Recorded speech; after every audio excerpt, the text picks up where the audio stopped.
Oggi esploriamo uno dei capolavori più intensi e spietati dell'arte del Novecento, La grande città di Otto Dix, un trittico del 1928 conservato al Kunstmuseum di Stoccarda.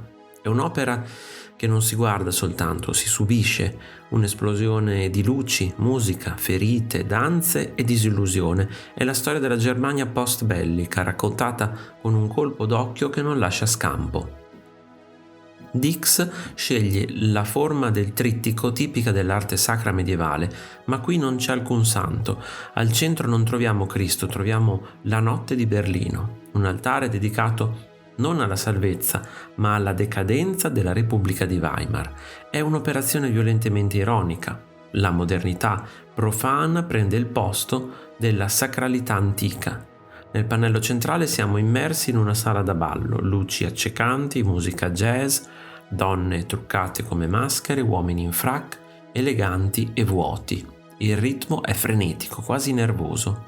È la Berlino del 1928, una metropoli che corre verso il piacere per dimenticare il trauma della guerra. Ma lo sguardo cinico di Dix non mostra glamour. Dietro il luccichio si intravede l'alienazione, la perdita di valori, la fuga dalla realtà. Il contrasto è devastante. A sinistra troviamo i reduci, i mutilati, storpiati della Prima Guerra Mondiale. Un uomo senza gambe che avanza su ruote improvvisate, volti devastati, protesi meccaniche, corpi che non sono più corpi. Dix, che in guerra non c'era stato davvero, dipinge senza pietà le conseguenze fisiche e psicologiche del conflitto.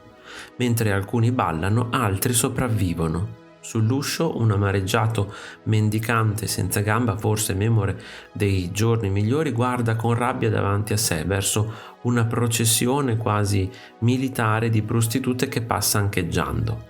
Sotto la figura del mendicante si nasconde lo stesso artista. È la schizofrenia morale della Germania tra gli anni 20 e 30.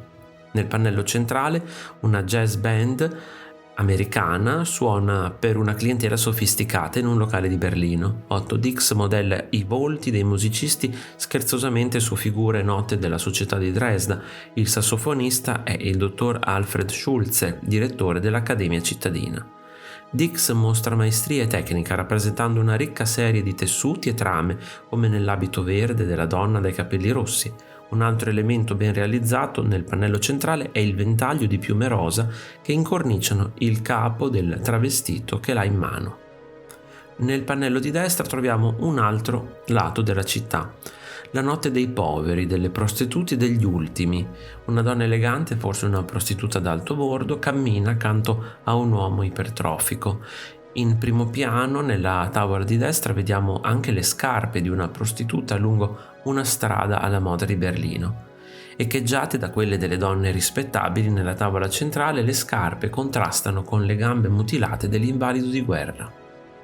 La metropoli è un organismo che consuma tutto: corpi, sogni e dignità. Dix non giudica ma osserva, una società che promette libertà ma genera abissi.